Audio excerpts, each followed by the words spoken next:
Hey, one more thing before you go. How do you go from majoring in psychology to working in law enforcement to the pages of GQ to an actor on the silver screen?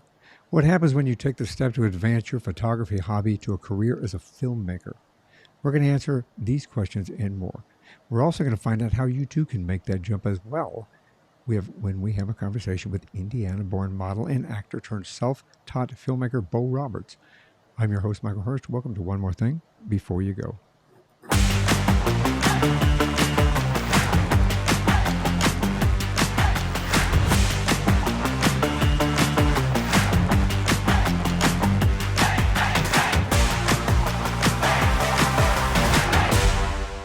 My guest in this episode is Bo Roberts. He's an Indiana-born model, actor turned self-taught filmmaker who was driven to filmmaking with his interest in psychology, believe it or not. But we're going to learn more about that here in a second. His journey on route included being a corrections officer, a CERT Team member, a model in major magazines such as GQ and Cosmo and Esquire. He was named one of the top 50th Sexiest Men Alive, and then transitioned from modeling to acting, appearing in various projects, including Legendary Pictures' Noam Murro's 300 Rise of the Empire, Fox's The Mindy Project, American Horror Story, and USA Network's Burn Notice, one of my favorites, actually. Most recently, in Lionsgate, Kevin Carraway's Change of Command with Michael J. White and Steve Austin. His director cinematographer debut is the short film The Great Awakening, a thriller. Science fiction elements are included in that, currently streaming on Tubi TV. And welcome to the show, Bo. Thank you for having me. It's great to be here. You got a fantastic journey. Well, actually, it's a very diverse, fantastic, unique journey going from where you started in life to where you're at now. Yeah, I have. And to me, currently the journey has me behind the camera being a storyteller. But one thing I experienced in my life is that things tend to change. So um, some people have asked the question of, is this it? Is this what you're doing for the rest of your life? And I'm like, I don't know. Like right now is what I'm very passionate for, is very fulfilling and satisfying. But at one point in time, law enforcement, that's definitely the career I wanted. And then acting, that's definitely the career I wanted. And storytelling, this is definitely the career I want. We And have a lot in common. we do, yeah. You also have a history in law enforcement as well. So yeah, I'm kind of interested to kind of delve into that with you. Yeah, I'm excited about this conversation. I think, you have independent filmmaking behind your belt, on your belt, as well as major films, and then onto independent filmmaking within your own rights during the COVID era. We'll call it the COVID pandemic era. Yeah. But yeah, you were able to accomplish some really cool things, I think. We watched the movie. I think I told you we watched the movie that you made over the weekend. My wife and I did, and we really enjoyed it very much. So I'm Cool. excited about talking about that as well. I like to start at the beginning, though. Where'd you grow up? I grew up in the bottom tip of Indiana. So more accurately, if you can pinpoint Louisville, Kentucky, then I'm just north of that. And stayed there until I was about maybe 22, 23-ish. And then that's when I moved down to Florida. And yeah, that's when my life took a pretty drastic turn. So, what were your parents like? My parents are awesome. It, the way I was raised, it's just this natural thought I have that I have never met somebody that I believe could outwork my parents. My father, he's been a truck driver for 36 years. My mom, she owns a truck driving company, and just watching kind of how she started that company, and it was just staying, all the day from like 8 a.m. until 11:30 at night sometimes, taking care of paperwork and just what she needed to do to get that company up and running. And then just talking to my dad and taking trips with him, we would haul a lot of bourbon from Kentucky down to the border of Mexico, and yeah, taking that trip. And that's what he does, for the 5 or 6 day trips and stuff. And for him, it's basic. He gets it, and no big deal. For me, I'm like, this is a hard run. Like, and I would fly into town, or last time I took a trip with him, I think was about one year ago, and I really enjoyed it. But I definitely knew that I'm not cut out for this. To do this all day, every day, it takes a very special breed of person. So, yeah, my parents are just complete rock stars in their own way. It's great to have parents like that. I think family is the most Yeah. important thing in life that we really need to value as a gift from that Hmm. perspective. Do you have any brothers, sisters? Nope. Only child. Only child. Only child sometimes. Well, my wife's an only child. She loved it. Yeah, She it loved was it. fun times. But my uh, there is an extended families. I have some stepbrothers and then cousins. I have, I don't know, maybe 6 or 7 or so. So yeah, like growing up, it was just me in that house. But 2 blocks away, I had cousins, and then what you know, cousins would come over about once a week or so. So it's yeah. I grew up alone, but with a lot of family. Oh, family. Just you know, like 5, yeah, like 2 blocks away. Yeah, it makes life good. Makes life good. Hmm. Did you go to university? I did. I went to a branch of Indiana. It was called IUS, or it's the Southeast branch of it. And I went there and began majoring in psychology. And as I was doing that, that's also the period in my life when I began a career in law enforcement. And you mentioned on the CERT team. And the way I would kind of make sense of the CERT team to people that haven't heard of it is it's a correction officer that uh, think of a SWAT team member. Like you have a police officer that has their daily tasks, but when something requires a more special attention, that's when they have to suit up and go play with these advanced scenarios. So that's what a CERT team member does inside of a detainment facility. So when fights break out, we have a combative person coming into the jail. I don't know, suicide attempts, hostages. Those are all things that kind of fall under the uh, parameters of what a certain member might have to encounter. Yeah, for those that are listening and watching, it's a correction, if I get this right, a correctional emergency response team, Hmm. which is Yep. again like similar to a SWAT team. It works out really well, especially in high profile incidents. And you guys come in and take care of like riots and any disturbances or uprisings as well, and those kind of things, right? Hmm. Yep.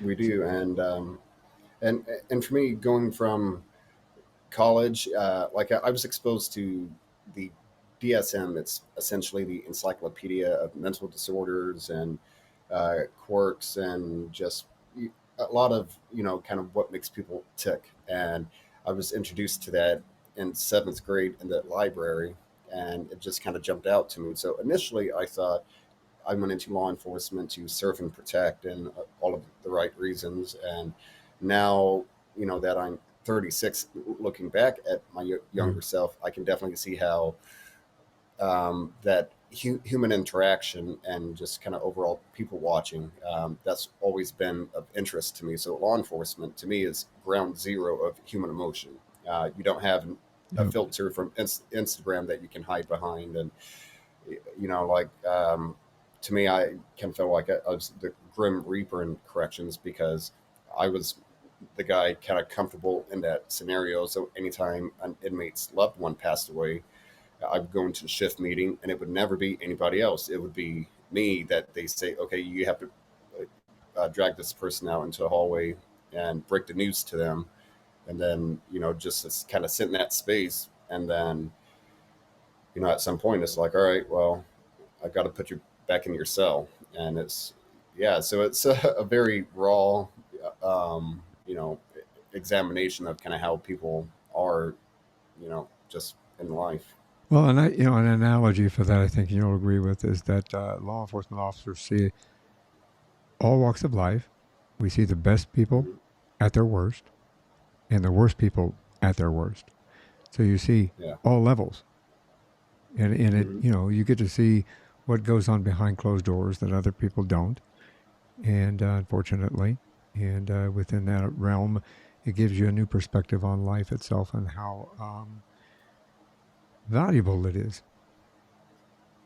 100%. And one way it's shifted a perspective, or not shifted it, but it just kind of confirmed some things. So for me, I was used to having to get hands on with drunk people, 5 nights a week, and Friday and Saturday. Now it jumps up to 3 to 4 times that I'm having to get hands on with somebody, and that's them like just being drunk, nothing else in their system, just Hmm. drunk.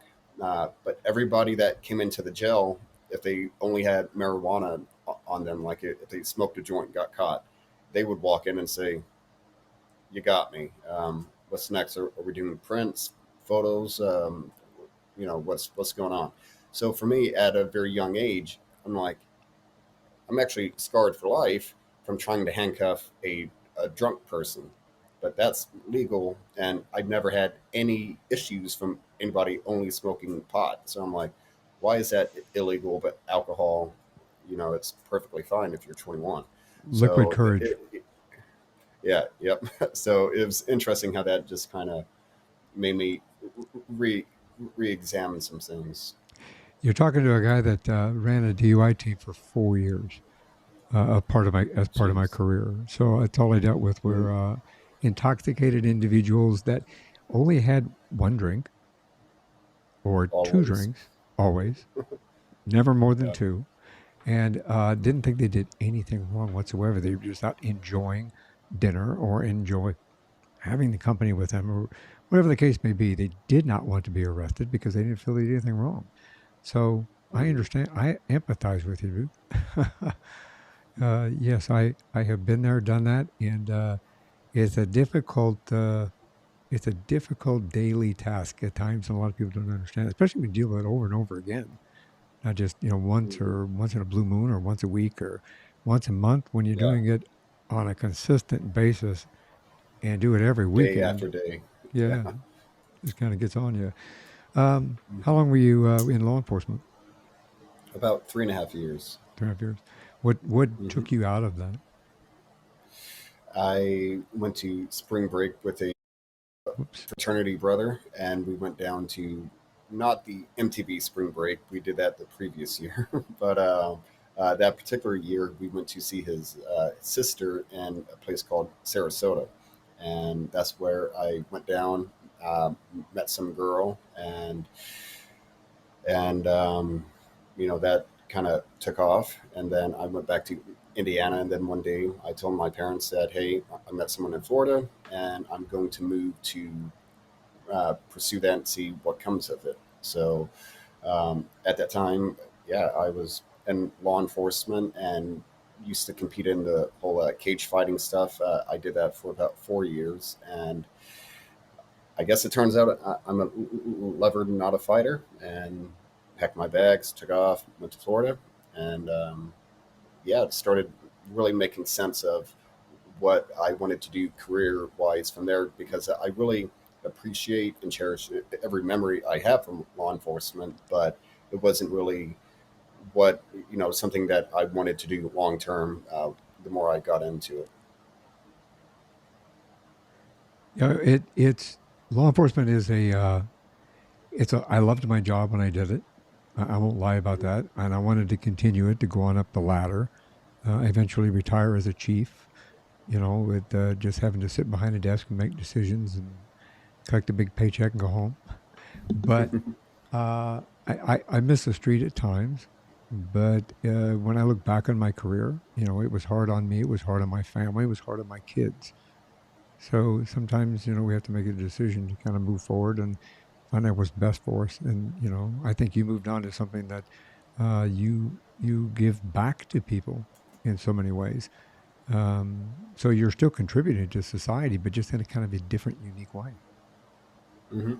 Yeah, and the way I feel like I'm contributing to society is, well, just coming on and explaining my story on how, um, from kindergarten until 2 years after high school, I went through intensive speech therapy, and I had an opportunity to uh, take over at the family company and start running that and just kind of operate from inside of an office, typing on a computer and not really having to interact with people. But, you know, keeping in mind that, I've had about 14 years of speech therapy overall, I was like, I'm going into acting. I'm going to stand on a mark, have a camera 2 feet away from me, and just have people listen to everything I have to say. So for me, it's that's a story that I would like some people to hear. So if they are being bullied or if they have these insecure emotions, I would like to say that my story could be a story of inspiration of those to say screw it if, if these people don't like what you're doing, who cares? Then they're not your cheerleaders. That doesn't mean you should not pursue what you want to pursue in life just because of a few naysayers. Like if you're serious and if you're very intent on making something happen, you'll make sense of it and you will find a way to do it. So you had a speech impediment, and you've had a lot of help with overcoming that and moving forward in life. And for me, listening to this, it shows that you put yourself in front of an audience via a camera to show that you can overcome whatever stands in your way to achieve something in life that makes you happy and others happy. And actually, one way that I really began working on my confidence is um, in New York. Once I went to Florida and was exposed to the whole acting world, though, I moved down to Florida, and the girl I was dating at the time, all of her friends said, "Oh, you should be a model," and I'm like, "No, I'm a cage fighter. I'm not going to put on face cream for a living and whatever." So um, but I had left law enforcement and the family truck driving company is back in Indiana. So what was I going to do for money? So I had a few odd jobs like keeping score at an adult basketball and softball leagues and stuff like that. And I was a good boy in law enforcement, putting a lot of money, back into savings. And so my savings that I saved up along with that uh, entry job keeping score. That kind of kept me afloat. But I knew, okay, by this time next year, I need to have something established and going. So I went out, started just trying to make sense of what called out to me, and I'm like, well, just get a job and make sense of it after that. So I was fully trained, had all of the gear, and showed up to work the first day of being a door to door Kirby vacuum cleaner salesman. And I saw this coworker um, also parking. So I approached him and said, "Hey," so it was explained to me that these people they have reached out to Kirby and they want to test drive this vacuum and see if they are wanting to purchase it. So is that accurate? And the guy said no. They straight up lie to you. Your cold calling is very much door to door salesman, and you're going to have the door slammed in your face a lot. So I went and I handed the gear back to the employers, said thanks but no thanks. I went home and I was talking to uh, my girl at the time and said, "All right, how do I get involved in this whole modeling stuff? Because I'm not going to sell vacuums door to door." So that was really what pushed me into it. And then I had done a few photo shoots and shot with a particular photographer called Louis Raphael, and that was the first time that I really saw myself with professional lighting and kind of how he worked with me to uh, position me to make me look my best. That's when I was like, oh damn, maybe I can model. Who knows? So then I sent pictures off to agencies and it just kind of took off. And so I um, fortunately kind of turned into a big fish in a small pond, working kind of the Tampa Bay, Orlando area. And then they pitched me down to South Beach, Miami, signed with a company called Next. And then um, before I moved down to South Beach, that's when I was already exposed and had done a couple of short films and had a bit part on a movie that it was interesting because I kind of hope nobody sees it, but I kind of hope I everybody have one of sees it. those. Yeah, so it's like, oh, so this is where you really started off at, and yeah, I'm like it was a trip, but just doing that, I knew okay, acting is a direction I want to go in. So when South Beach, once it gets too hot to stand outside and not sweat through wardrobe, that's when everybody jumps on a plane, goes to Cape Town, South Africa, and Mm. does a lot of card commercials. It's a very beautiful scenic area. For me, I passed on my offers and just went straight to Manhattan so I could continue work at modeling to pay bills and overhead, but also begin going to a proper acting school. So the acting bug. Did you get it while you were modeling, or had you had this thing? I think I told you before we started this. You know, as a cop, I always Mhm. wanted to get into movies and filmmaking, but I was still a cop. It's kind of Yeah. I'm starting to see a pattern between cops and getting into the entertainment industry when they're when they're done. Because I've had some other friends of mine that did the same thing, and now they're consultants on these some of these other cop shows that are out there, which is pretty cool. Joe Kenda, for example, when he did he's got that huge series for the ID, where he's doing all these Okay. Yeah. homicides. Well, he ran out of his own homicides, so he's borrowing everybody else's homicides to do them, and everybody thinks it's his. He's probably gonna get mad because I told that secret. Um, Secret cell. yeah, when he ran out of his own homicides, he started pulling in other people's, and he made a Mhm. fortune doing that. But anyway, off track. Sorry. Um, what got you? What bit you first? It, how'd you get into acting? I mean, what really generated you towards wanting to be an actor? Uh, I would say what really got me into wanting to uh, go into acting, I would say it's my interest in psychology. So back to it, law enforcement. Looking back, I'm ground zero, interacting in very intense situations and moments in people's lives.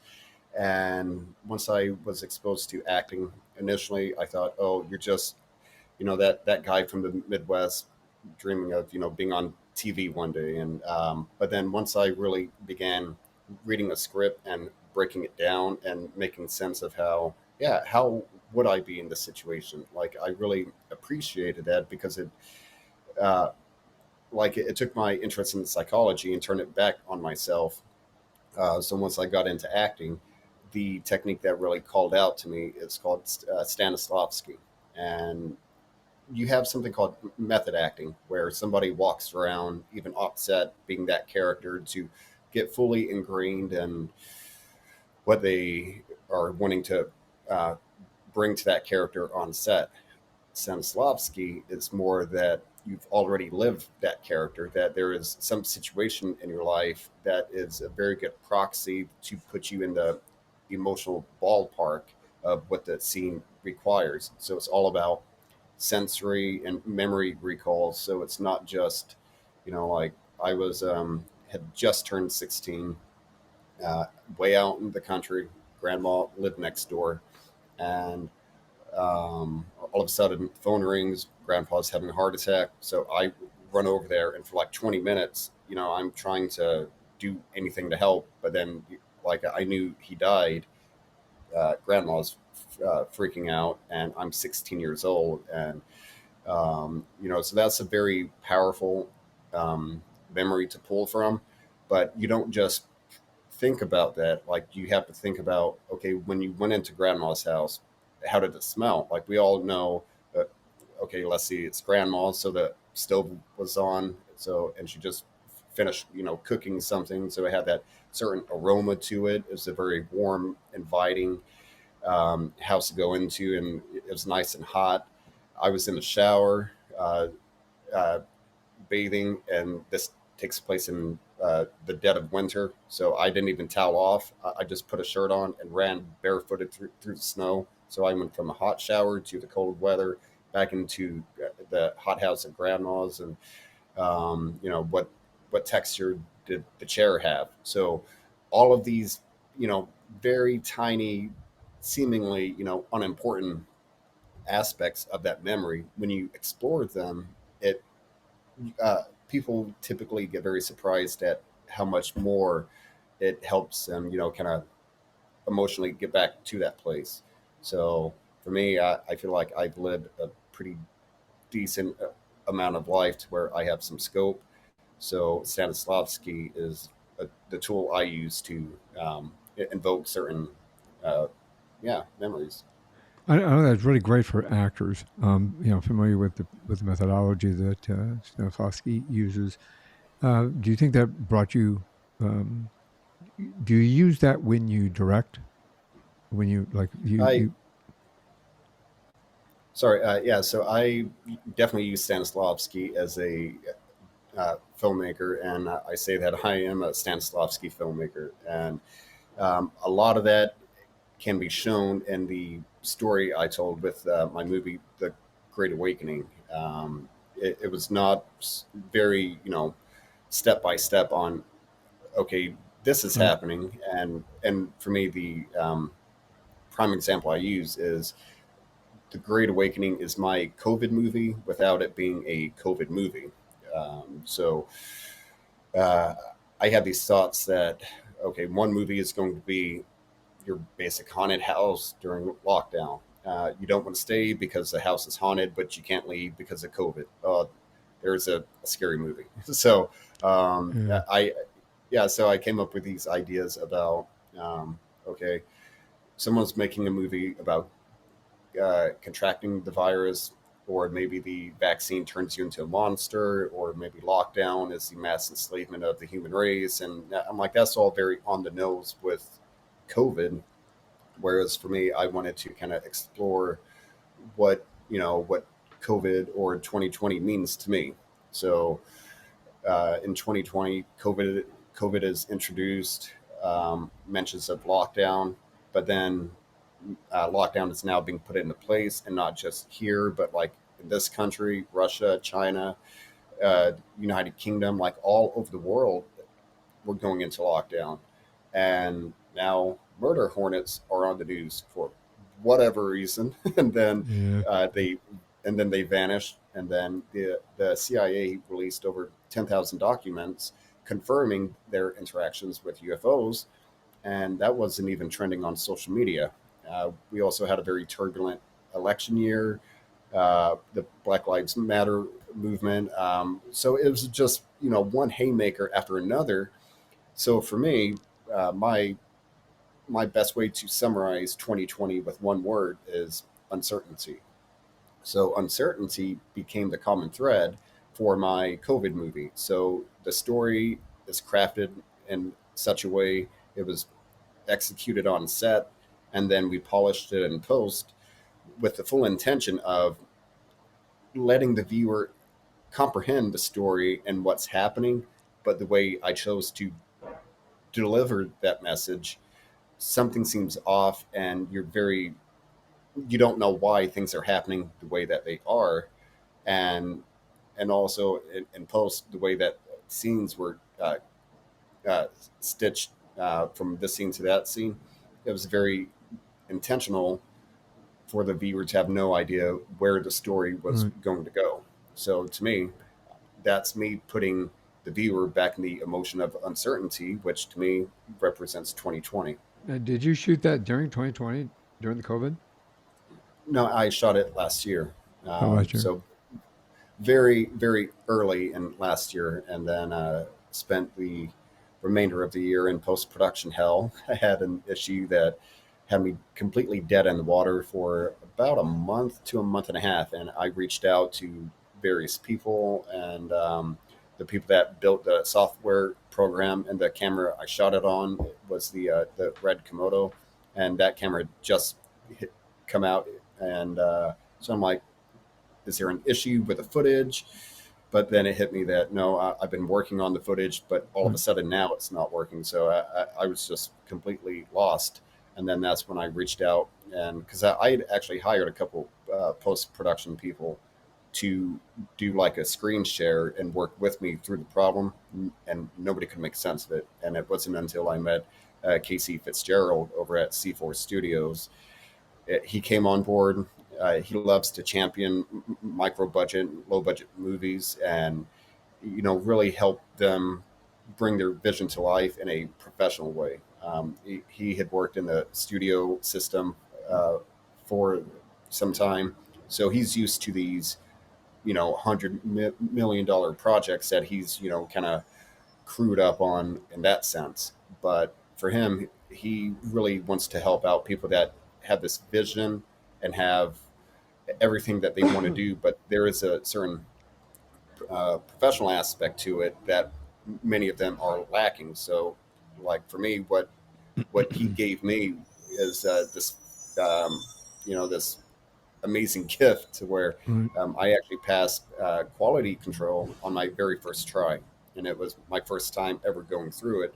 Know what's up, and I'm actually excited to see the final product. But with that being said, it was just short films, and during that time, that's when I was full time print modeling, and I had a camera, but only doing street photography. So just going from casting to casting, I would have a camera with me and just kind of documenting, interesting people doing interesting things and making sense of photography. And then once I moved out to Los Angeles, that's when my wife, she basically gave me this challenge to where I was flying back to Indiana, and she said, "Okay, I want you to go, and I want you to shoot a short film and have it completely finished before you get home."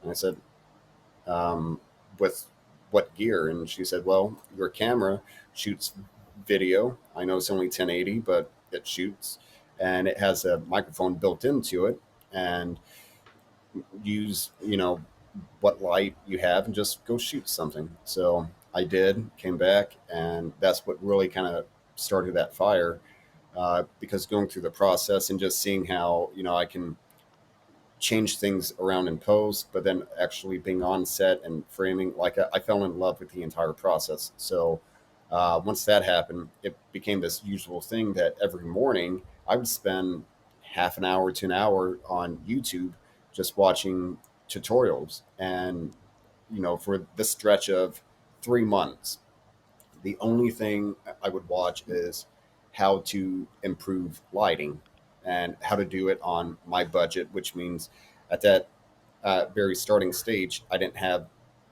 anything. So like I went out to Home Depot and bought a shop work light, and I started with that.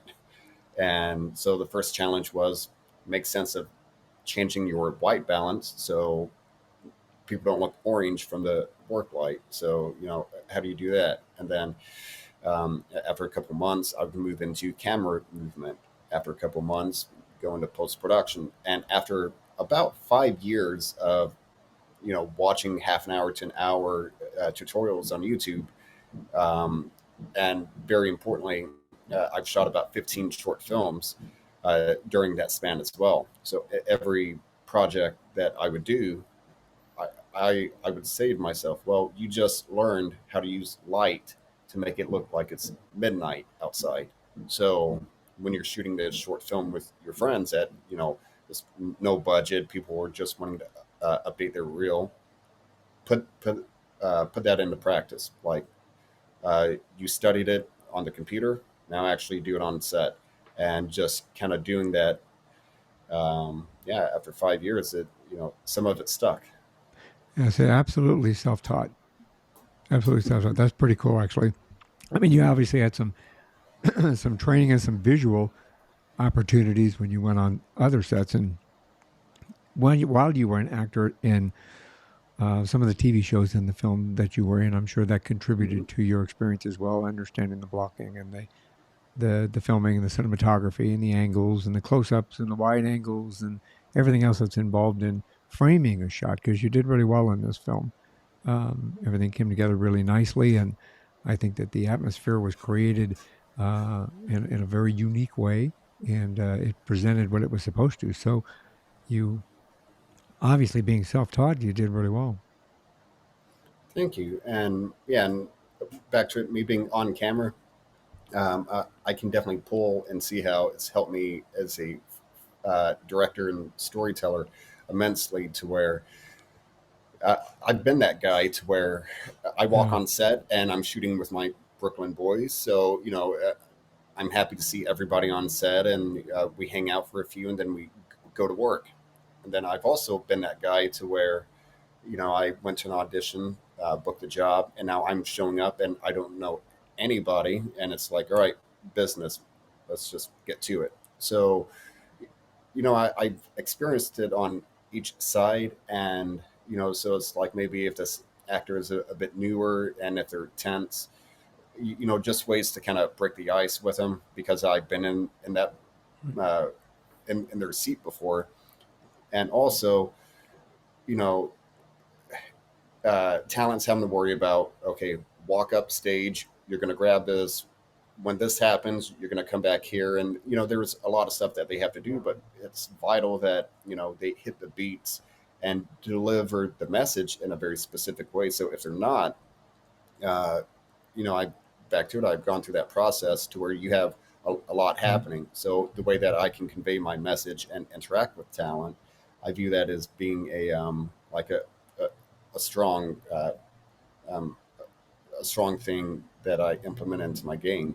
And outside of that, like, yeah, you had mentioned being on these large scale productions and stuff. I've definitely taken notes. Every set I go on to, Right. I'm like, oh, what's that like for?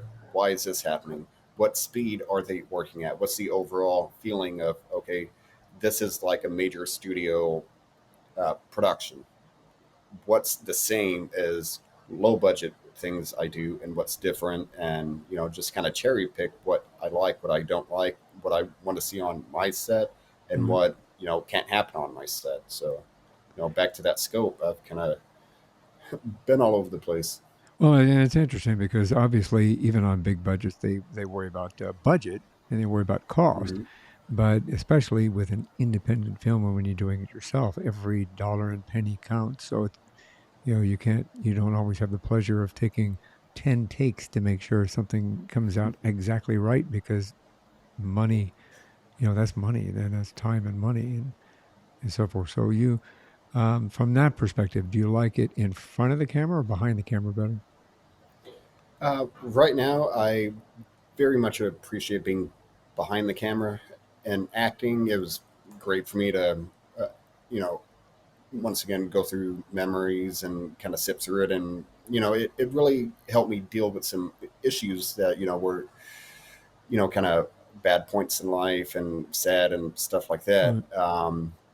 So I really appreciate what acting has to offer, but as a director, I've realized that as an actor, I'm just like, I show up and I'm doing my job, but I'm helping somebody tell their story. Right. Whereas what I'm doing today is I'm the one creating the story. I am the one, that's telling the story. So, I can really make sense of how every, everybody I work with is a total collaborative effort, but it generates with this idea or this direction that I'm going to take a specific project in.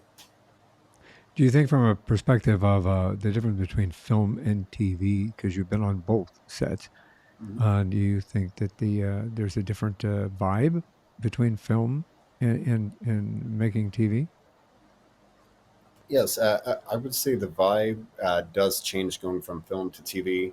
Whereas, and this is also with the uh, understanding that most TV is fully unionized, and it's like if you go on to a soap opera, it's very much banker hours. Like, you show up at 8 a.m., leave at 5, and there's very much a method to the madness. Whereas if you go into filming, yeah, you're out on location here and there, and you have a lot more moving parts. And while TV shows also do this, it goes back to them being unionized, which the budget, with the permits that they can pull, and just the base camp, the foundation on which they have to pull. Um, when you do drive an hour outside of Los Angeles, it's a very different ball game to if it's like a low budget indie movie, whereas things get a lot more kind of ragtag. And yeah, it's a very interesting thing to where, it's like, are people being kind of, and definitely not saying that union people are complacent in their job, but I'm just saying, when you go into indie filmmaking, like, you can tell that people are really trying to, push and do something creatively, because they don't have the same resources as a unionized show does. And the perfect example I found is something on YouTube called Professional Photographer Cheap Camera Challenge. And if you turn that on and watch it, you'll have these people that are like full time working photographers, and they're assigned a really low grade, just cheap camera, and then they're told you have to go out and shoot this area. And once that challenge is done, they always come back saying, "This has helped me fall back in love with filmmaking or with photography, simply because I don't have access to all of the stuff that has made my job more comfortable. I don't have assistants. I don't have this type of light that would really accentuate the shot in the way I'm wanting it to do. So, how can I pivot on the spot, and how can I get creative in a way to, still pull that shot off without having the tools that I would typically lean on to make it happen?" So for me, that's like the big difference I've noticed from indie filmmaking into, big studio stuff, is just kind of, yeah, indie filmmaking, like, it's scrappy. Yeah, this film, The Great Awakening, was that your first introduction into above the line, below the line, and budgeting and making sure that everything is like where it's supposed to be? So the Great Awakening, it was my first venture into shooting more of a full length movie.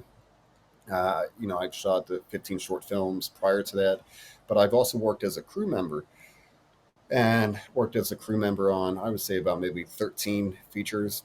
And Mm, for the longest time, I was just handcuffed to that damn production truck, having to right. show up and unload the tables and tents and set those up, and then do the random stuff. And I was PA and key PA on a few things. And then uh, that put me up to being a second, and I've done that on 4 features. And so I've definitely operated on sets before. But Right. yeah, going into uh, the Great Awakening, it was my first time to where, okay, I'm doing a project that's not just a short film.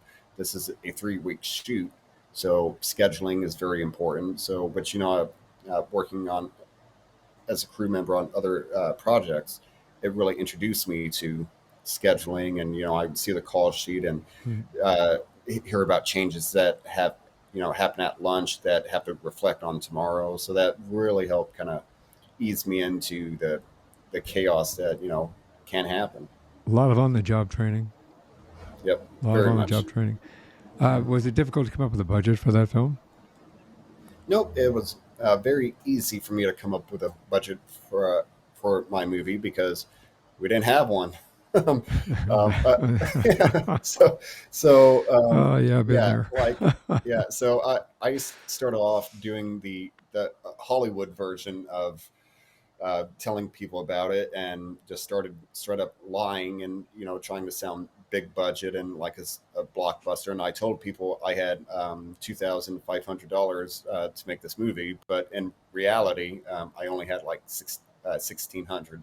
So um, That look at Quentin Tarantino with oh my gosh, I can't remember his name now. Did Desperado? Oh, are you kidding? He did Desperado. I mean, he Rodriguez? No, wait a minute. I got to think yeah, of this. Robert oh yeah, Rodriguez. uh, Robert Rodriguez. They all started out with a shoestring budget and put everything on a credit card for about 5 to 7 grand, and Mhm. they grew themselves into, well, look at Quentin Tarantino's, empire as it is now, and he started off with nothing. Same Mhm. thing. So yeah, the only way you can go from here is up, brother. Yep. Yeah, only way goes up.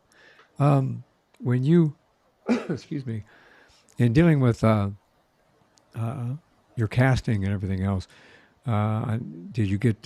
How did you go about casting? Did you get people you know? Did you get people that you're familiar with, or other actors and everything that you had been familiar with? How did you get your cast together? So casting to me is a very honest step that I take pride in. So yeah, there was no casting director; it was just me, and yeah, I went on and hit everywhere. I went on to actual casting sites and posted there. But then I also posted on Craigslist. I reached out to people I knew and just really put the word out and cast as wide of a net as possible. But yeah, so some of the supporting characters are people that I know and people that I have worked with uh, before. But as far as the principal, the lead, and the co-lead, I actually was introduced to the lead of the movie, Julia. I was actually introduced to her by somebody that it was like a friend of a friend, and then Julia wanted to actually interview me for her podcast, and then just trying to make sense of who am I going to cast.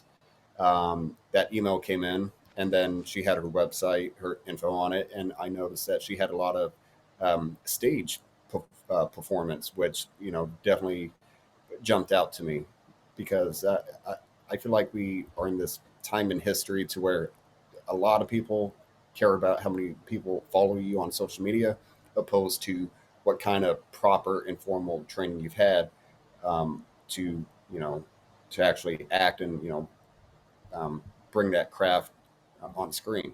So I had her read. Yeah, she totally aced it just instantly. I'm like, yeah, the job is yours if you want it. And then the one that would play the love interest or the role of the boyfriend in the movie, his name is Ryan Ruffing, and it was just to me it was just compliments all around simply because I had somebody that was saying yes, yes, yes. His manager was saying yes, yes, yes. And this is for about 2.5 months. And about a week and a half before we went to camera, all of a sudden that yes, yes, yes turned into a no, sorry about, no heads up or anything. So now I'm having to scramble and find somebody different. So I actually reached out to an acting school I went to here in Los Angeles called AMAW, and Anthony Mindell Acting Workshop. um, yeah, reached out, and then some people submitted, and Ryan, he was one of them. And initially, he just, he popped, he hit the notes, has a great look about him.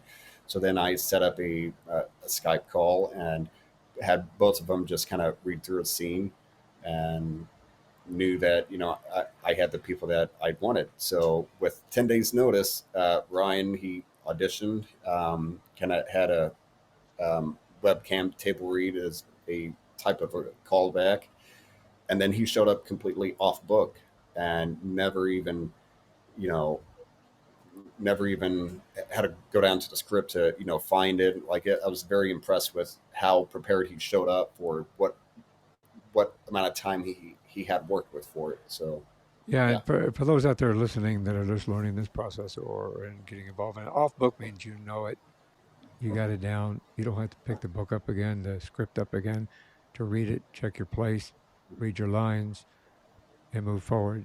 You got it. It's there. So that's amazing, Mhm. actually. Especially if that's just in this particular case, that's amazing. Did you? Excuse me. Did you? In the process of once you got a cast and once you got everything squared away, how long did it take you to shoot it? So yeah, so how long it took me to shoot was 3 weeks, and prior to that, from the time the script was finished to the time that I had finished casting, I would say that took maybe 1 month, um, That's pretty close good. to. Yeah, so it was, well, because yeah, in 2020 I had that conversation with myself about, you know, working in production. It's a Hmm. very hard job. It can definitely be rough. You have a lot of peaks and valleys. So, are you doing what you want to be doing? Are you sure? Are you positive? And I kept confirming that. So I went out, upgraded my lights, bought the new camera, came up with a script, and immediately went into production with it. So, like, I definitely had a driving force to where it was kind of that put up or shut up Attitude. conversation I had. So that's why the moment that script was done, and it was probably on its fifth draft at that point. But once I knew, okay, this is something we can run with and shoot. Yeah, I just didn't waste time on it. Went out, casted, went out and shot, and yeah, took Now, care this of is it. your story, and you had somebody else write the It script, is. correct? Yes. So Joey Sorsay, he would jump on with me, and it's just such a wonderful writing or creative environment to where um, to work with somebody that's creative but doesn't have an ego. I'm like, Mm. that's completely unheard of, and as far as I'm concerned, except for him, to where the way I would give notes and messages, it was completely psychotic and chaotic to look at the way he received information from me. Like, if I'm at, out and about somewhere, I would just text him like 3 paragraphs that goes on this page. Or maybe I would actually go into my notes and make at least proper notes, but I'm in notes so I can include a lot of reference photos and pictures and stuff to talk about it. And then we would have these uh, phone calls, and we would go into a live document, and he would see just the the madness on on paper about Right. like symbolisms and just writing and random notes, and then this note turns into dialogue, and it goes back to a note, and then it has a picture next to it. So it's almost like he knows how to read my code. He Hieroglyphics. Yeah, yeah. So he knows what I'm wanting to say and where, and he would really make sense of it. And then he would iron out some details, and yeah. So to me, it was a very wonderful experience. That's pretty cool, actually. The how'd you come up with the story? So the story, back to it, I had that put up or shut up mentality, and then I told my wife that I'm going off to shoot a movie, and she said, "Okay, just don't make it about COVID, because that's what every low budget movie is going to be about for the next 5 years." So I started thinking of storylines and what should I do, and landed on one and said, "Hey, honey, so I got it. I'm going to make a COVID movie." And so I really took that as a challenge. So the challenge started off with, for me, like, I love Mel Brooks, Monty Python, very slapstick comedy. And initially, I started coming up with parody ideas, thinking, and I mentioned it earlier, like, okay, someone's going to do the haunted house, to where you can't stay in the house because it's haunted, but you can't leave because of lockdown. And oh, that's one, you know, a horror movie. So I began coming up with all of these various ideas about how I would kind of play on them. And once I changed Ryan's character, his character's name is Dan. Once I changed his character storyline into uh, becoming a pastor, that's when things got serious. And I did so because I was like, it's kind of a horror comedy, so I need to have somebody get possessed in the movie. Well, how can I justify somebody being possessed? Well, we have to have somebody be religious, and that's part of the storyline. But then I actually wove it in that during 2020, a lot of college kids were furious over having to pay that much for tuition, but they're not able to get the same amount of schooling because they have to now do it Right. at home online. So that's why his character is studying to become a pastor, but he's having to study online. So that opened the door for me to have somebody get uh, possessed. But then also by doing that, that's when I kind of had that flash happen in front of me about what I was really doing. So I've conveyed how uncertainty is the common thread and theme in the movie, and now he's studying to become a pastor, and to me that is really evocative of kind of post-mortem ideologies. What happens to us when we die, and when I began examining and kind of thinking on that, that's when uh, I flipped the script, so to say, and it went from being a horror comedy to being a lot more serious and with a lot more intent behind it. So when you watch it, I still have dialogue that shakes it up and has like some comedic aspects to it, but it now has much more of a serious tone opposed to it being more comical. And What you have and we talked about this a little bit earlier. There were two. Another poster had come up, right? Other than the one that's over your yes. shoulder. Yeah. So, and if you can, please, yeah, it, if we can make that poster full size, I would love to explain why this was the first poster I'd actually come up with.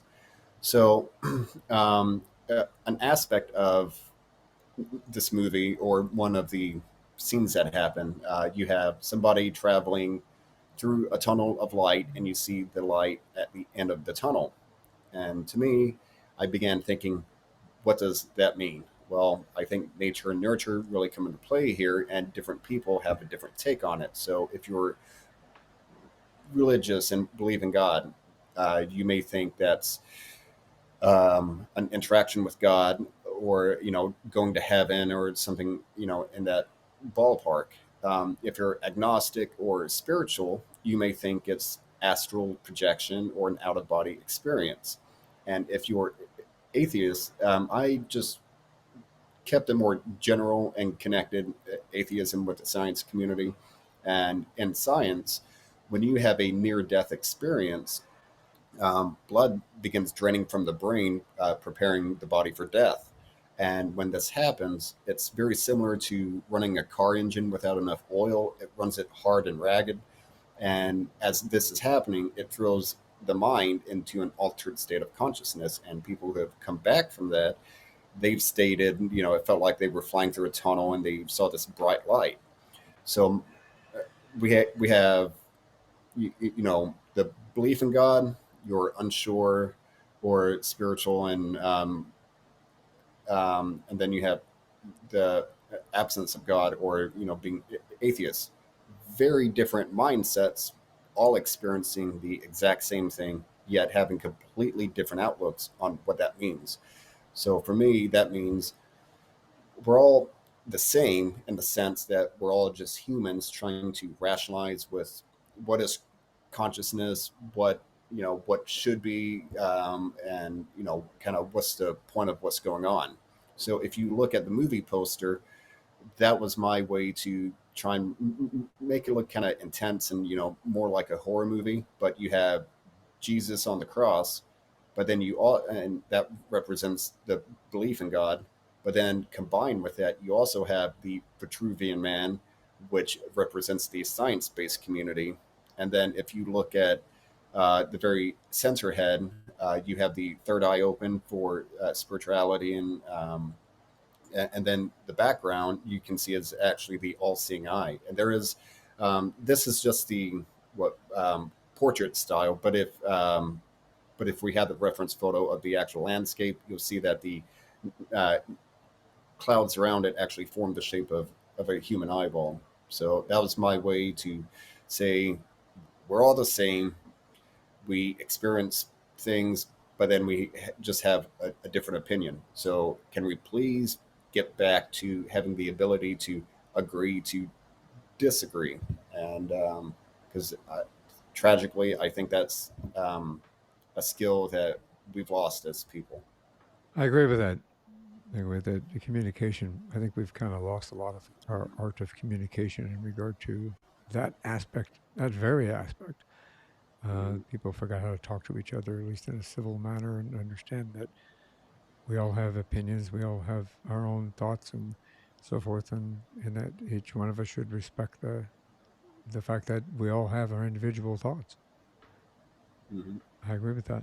I like the new poster that you have. I think that really conveys the essence of the movie very well. Not that the one that we just talked about, wouldn't have, but this one I think kind of allows us the opportunity to say, "Oh, the new awakening." To me, it's. I'm not going to give the movie away. I want everybody to go see it, of course, but it opens up an opportunity for what kind of an awakening is she having. Definitely, and yeah, and on that note, the when you watch the movie, you do have a couple subtleties that kind of tell you what what is happening during this great awakening. But it's still left, a little open ended because back to uncertainty. I want people to watch this and understanding. One character believes in God, one doesn't believe in God, one is a little unsure about uh, what's Mm. happening, and those are characters on screen. So I actually want people to watch the movie and then give me feedback on what they liked, what they didn't, what they agreed with, Mm. and kind of what the ending means to them. That's a very intentional thing. So instead of just completely hammering it down, saying this is what happened, um, I chose to make that a lot more subtle. So as you watch it, there's still room for Mm. interpretation on actually a lot of things. Well, you can draw the audience in and give them the opportunity to kind of connect and engage with that. Mhm. Let's tell people how to find it. So you can find The Great Awakening on Tubi TV. It came out a couple weeks ago on it, and yeah, if you just go on Tubi TV, it is free to download. It's free to watch. You have a couple commercial breaks, but other than that, yeah, it's true to form, free TV. Yeah, absolutely. It's free to sign up. You can do it through. You have a Kindle, not a Kindle. I always call it a Kindle app. A Fire Stick. Oh, You the can. yeah. Hmm. Yeah, I constantly call it a Kindle. My mom says, "No, it's not a Kindle. It's a Fire Stick." Yeah, you can find it on a Fire Stick, or you can find it on a standalone app in itself. But again, it's free, and it's a very good, brilliant movie. I really appreciate the fact that you brought that up to us for able to be able to enjoy. Um, a couple last things. This is one more thing before you go. So before we go, do you have any words of wisdom for any aspiring actor or model or filmmaker in particular that you'd like to share with us? Sure. Words of wisdom. If somebody's trying to break into it, hopefully you didn't skip ahead and you don't miss the part of me talking about how I got into it. But essentially, you just have to start. When you look at the very first project that all of these titans of industry look at their very first thing that they had done, it's a lot more indie feeling than what a lot of people actually realize. So for me, I had a camera. I did not have a light. I did not have a microphone. I didn't have anything, but I just went out and shot it.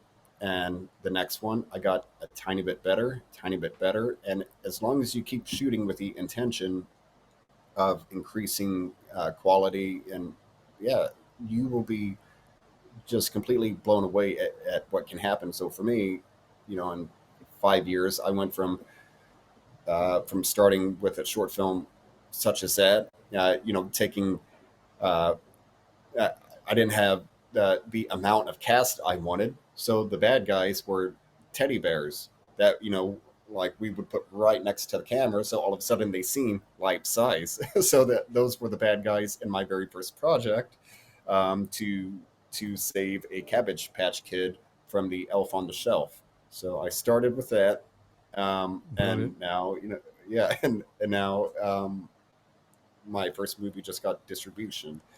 So that's kind of the inspirational side of things. On the practical side of things, for filmmaking, if you're going to, actually go in and shoot something that you plan on receiving income from. So if you're shooting a short film, just do it however. But please, if you're shooting something with the intention of getting distribution, I don't care what kind of lens you want, what camera you want to rent. If you do not have a proper sound person on set, none of this fixing it in post and having audio technicians. No, you have to have somebody in the sound department recording sound on set. If you're not willing to invest in that, then you're going to have a very hard time with your movie. Brilliant words of wisdom, and 100% agree with you in that regard. Goes the same thing for podcasting or any kind of audio that you put out. It needs to be pristine. So excellent words of wisdom. Thank you. Bo, thank you very much for joining me on the program. I really appreciate you being here. Thank you for your film. Thank you for helping people to learn and to be motivated and inspired to go out and make their own film. So thank you for being here. Thanks for having me, Michael. It was chill. That's really that's the way they should be. Being here. Yeah. Hopefully we can have another conversation down the road after your next project. Awesome. Let's do it. That'd be great. One more thing before you go. Check out our website at beforeyougopodcast.com. One more thing before you go. Established 2010. All rights reserved.